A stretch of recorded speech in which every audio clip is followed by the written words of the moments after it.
Antes de empezar, un agradecimiento a los dragones del vacío y señores del Imperio Infinito. Con su ayuda puedo seguir con estas historias casi a diario. Muchas gracias y vamos con el video. Los únicos despiertos.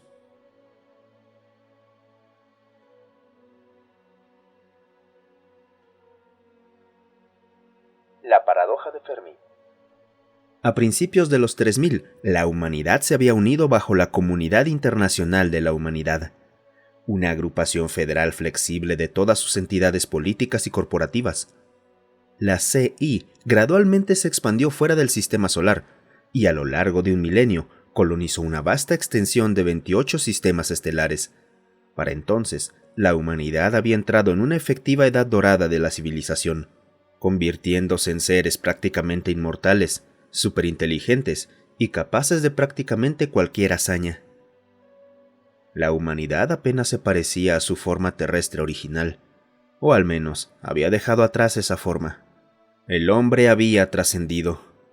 La mayoría de las personas nunca conocerían la muerte y podían vivir casi indefinidamente como conciencias digitales o cerebros extraídos, que pasaban la duración de sus vidas inmortales en el ciberespacio o interactuaban con el mundo físico mediante cuerpos artificiales, ya fueran totalmente mecánicos o avatares biológicos cultivados artificialmente. Aunque la humanidad esencialmente había ascendido al estatus de dioses vivientes, una pregunta seguía sin respuesta. La misma pregunta que Enrico Fermi soltó durante un almuerzo hace eones. ¿Dónde están todos los alienígenas? Desde que se descubrieron los primeros microbios en Marte y luego en Europa, la humanidad sabía que no estaba sola en la oscuridad. De hecho, conforme el hombre continuó avanzando hacia el vacío del espacio, descubrió que la vida era bastante común, siendo la vida bacteriana o unicelular la más numerosa, seguida de estructuras parecidas a plantas y finalmente la vida animal. De las dos instancias de mundos con biosferas complejas donde existían animales, solo uno ofrecía evidencia de la existencia de inteligencia animal. Se creía que su mundo había sido golpeado por una era glacial hace varios miles de millones de años, trayendo consigo un evento de extinción masivo comparable a cuando el asteroide de Chicxulub erradicó a los dinosaurios. Su gente se parecía a grandes cosas con forma de estrella, con 8 apéndices similares a gusanos, cada uno con un cerebro, aunque subordinados al cerebro principal de su cuerpo, ubicado en la intersección de sus 8 extremidades. No se sabe nada sobre su sociedad, además del hecho de que producían arte, o al menos una cultura de su pueblo lo hacía. El único ejemplo conocido de su civilización primitiva estaba ubicado en una pequeña cueva bajo una isla cercana del extremo más septentrional de su planeta. Dentro de esta cueva había una pequeña colección de petroglifos que desde entonces se había convertido en uno de los descubrimientos más significativos de la historia humana, y había dado origen a los campos académicos como la xenoarqueología. Aunque esto demostraba que la vida inteligente podía existir, la pregunta de Fermi permanecía. Parecía no existir ninguna civilización alienígena avanzada, y la humanidad continuaba completamente sola. El sol parpadeante. Trimurti era un sistema triple en el borde del dominio de la CI. Ahí había asentado un equipo de colonos predominantemente hindú. Las 3 estrellas del sistema fueron nombradas en honor a los dioses principales de su trinidad, Brahma, Vishnu y Shiva.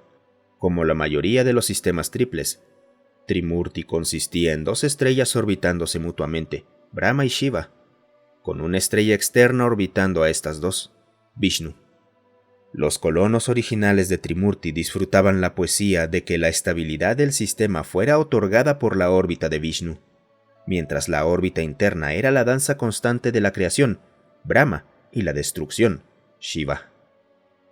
De manera similar, los 11 planetas del sistema estelar fueron nombrados en honor a otros dioses de la Trinidad hindú. Ganesha era un gigante gaseoso, el único cuerpo orbitando la estrella externa Vishnu. Cada una de las 117 lunas de Ganesha fueron catalogadas juntas en grupos nombrados según cada uno de los 8 avatares de Ganesha. Vikata 8 estaba entre esos mundos, una de las lunas más grandes en la órbita de Ganesha, y por ello, un sitio principal para asentamientos orbitales. Los autores de ciencia ficción de la historia pasada estaban equivocados al afirmar que la humanidad terraformaría y colonizaría mundos previamente inhóspitos. De hecho, era mucho más plausible construir hábitats orbitales a gran escala, generalmente cilindros de O'Neill, para albergar a la humanidad. El mundo de Hogwarts era uno de estos hábitats cilíndricos en la órbita de Vikata 8, nombrado en honor a Howard Sharma, uno de los colonos más sobresalientes de Trimurti. Debido a la prevalencia de las superinteligencias artificiales y su superioridad general sobre casi todas las actividades accesibles para los humanos, pocos trabajos más allá de los legales, creativos y gubernamentales eran ocupados por humanos reales. El resto, incluidas las cuestiones científicas, eran manejadas por estas máquinas hiperinteligentes. En el borde del sistema Trimurti estaba uno de los observatorios más grandes de la CI. Estaba operado por una de estas superinteligencias, Wintermute. Wintermute era una entidad interesante, porque no era completamente artificial. De hecho, Wintermute era una copia de la conciencia de un físico, conectada a una superinteligencia artificial, así que lograba un grado de autoconciencia que otras inteligencias no tenían. Wintermute había sido comisionado por el gobierno local de Trimurti para investigar las estrellas cercanas para futuros esfuerzos coloniales.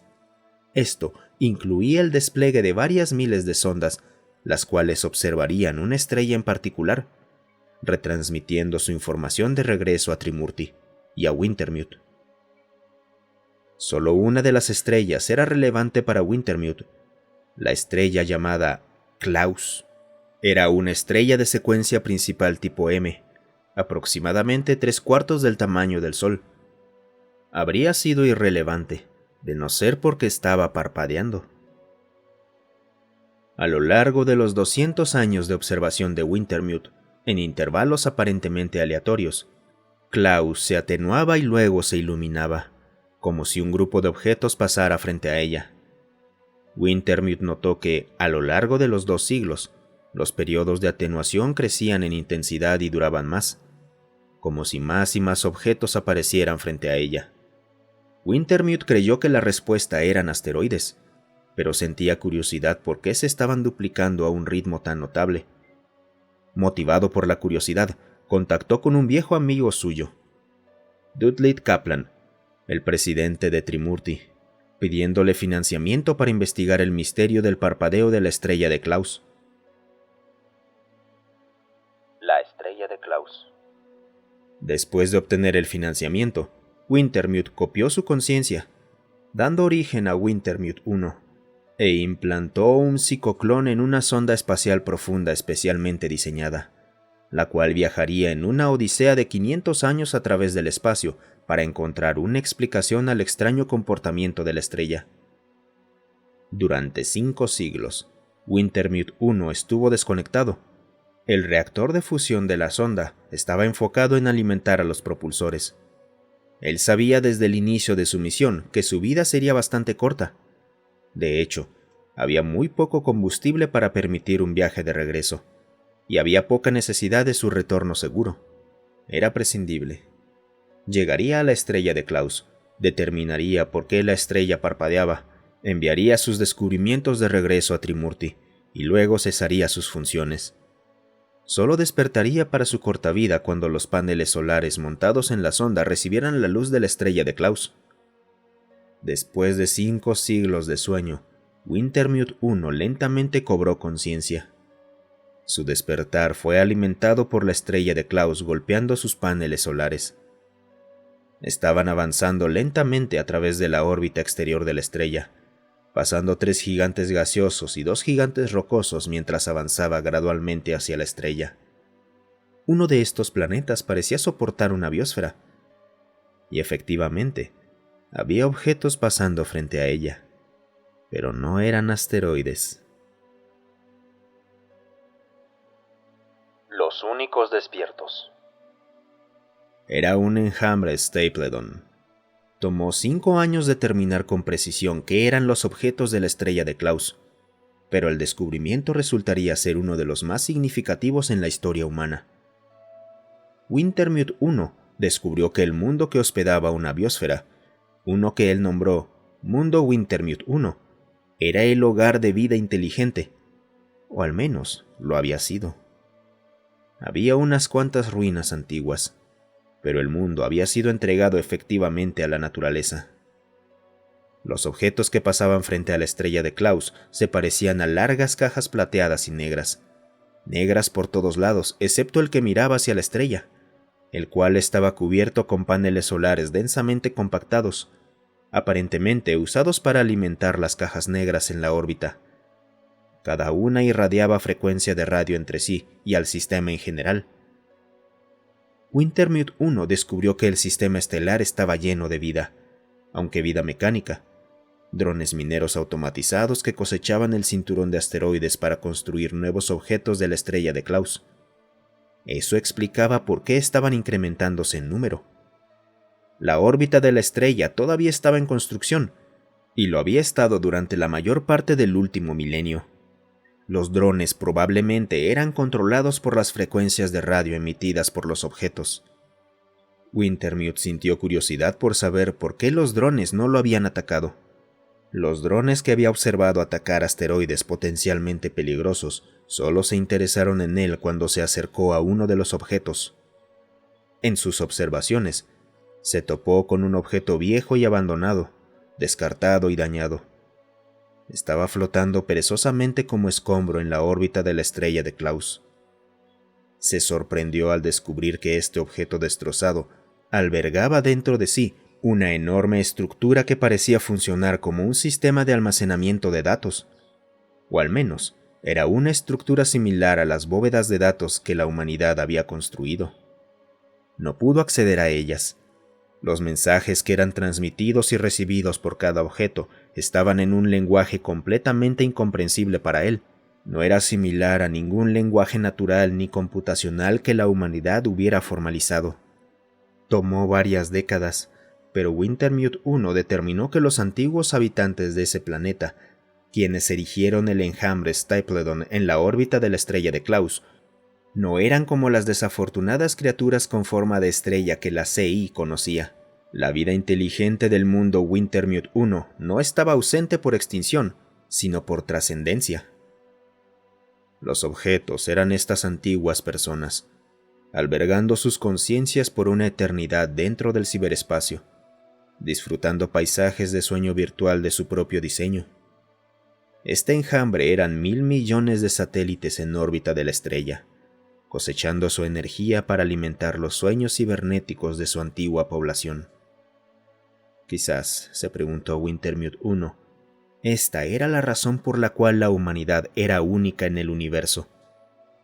Porque a diferencia de estos desafortunados alienígenas con forma de estrella, habían tenido la fortuna de sobrevivir a las calamidades que la amenazaron.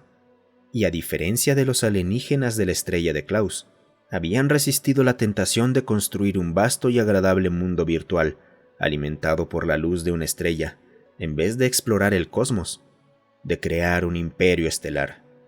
Quizás la humanidad estaba sola entre las estrellas porque era la única despierta para explorarlas. Muchas gracias por quedarte hasta el final. Si te ha gustado el video, considera darle me gusta, suscribirte y comentar. Eso ayuda a que estas historias lleguen a más gente. Además, si tienes alguna historia propia o que quieras sugerir, considera unirte a nuestro Discord. Estoy ahí casi todos los días. El link para unirse está en la descripción.